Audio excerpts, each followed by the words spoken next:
Hello, Parkdale Sunday School. Thank you for joining me for this week's parable, which is the parable of the 10 bridesmaids. And this was originally told by Jesus to his followers. Before we start the parable, just to give a little bit of background information to set the stage, here is a lamp. You can see this is a very old style of lamp. It used oil, burned oil, and it was very important in the time of Jesus for providing light. And in the setting for this parable, there is a wedding. And some of you may have been to weddings maybe with your families and know that there's typically a bride and a groom and groomsmen and bridesmaids, a minister or priest. So a lot of people involved in a wedding. And in Jesus' time, weddings were celebrated a little bit differently, and lamps were quite important. So let me tell you a little bit about that.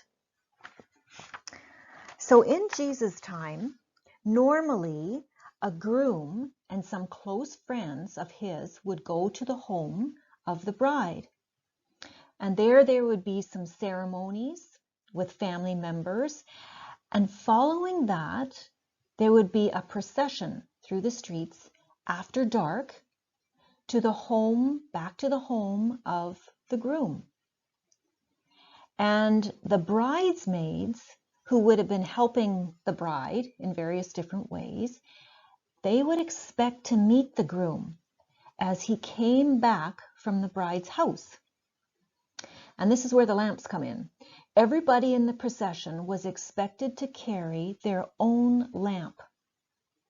And those without a lamp or torch, as it might have been called, were assumed to be party crashers. And following this, there were festivities which might last even several days, and they would take place at the groom's house. So that is the setting for our parable. There were 10 bridesmaids who took their lamps and went out to meet the groom. 5 of them were foolish, and 5 of them were wise. The foolish ones took their lamps, but did not take any oil with them. And the wise bridesmaids took oil in jars along with their lamps, maybe in jars like are on the screen, made out of earthenware. So anyways, the wise ones brought jars of oil with them. And the groom was a long time in coming. He was delayed for some reason.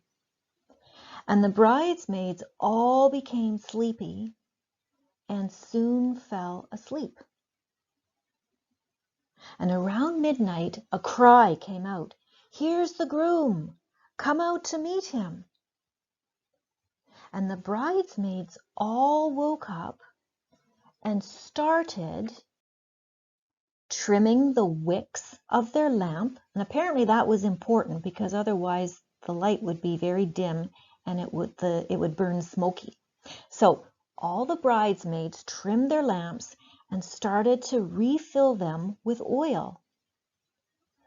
The foolish ones said to the wise bridesmaids, "Give us some of your oil. Our lamps are going out."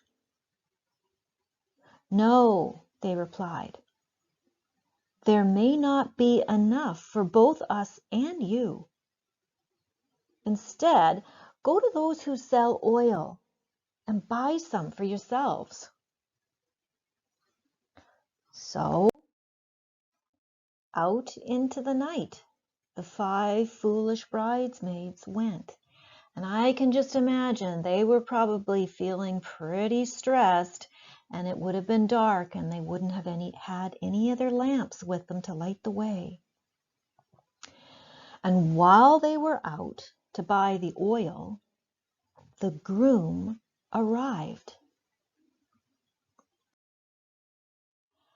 And the 5 bridesmaids who were ready went with him into the wedding banquet.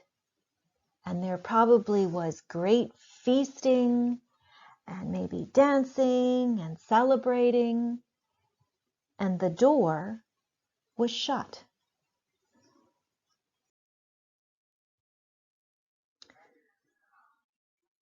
Soon the others came back, and the 5 foolish bridesmaids called out, "Lord, Lord, open the door for us." But the groom replied, "Truly I tell you, I do not know you." And the door remained shut. So, you must be ready, because the Son of Man, just like the groom in the parable, will come at any hour when you do not expect him. And we don't want to be like the foolish bridesmaids, unprepared and shut out. So here's some questions that you might be wondering about. As Christians, what does it mean to be ready? Is there something that we have to do, or is there a list of things we have to get together? Well, no, there isn't a list of things. And there could be a lot of different ways of answering that question about what it means to be ready.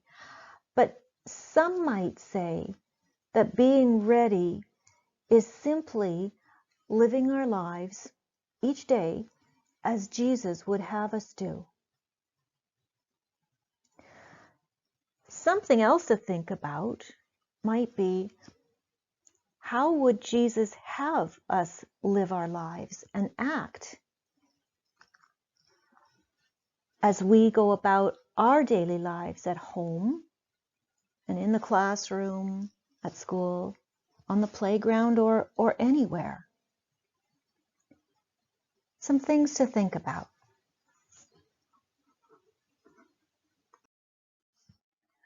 So I'm going to close now. Thank you for sharing this parable. I hope you have a great week coming up, and know that God goes with you.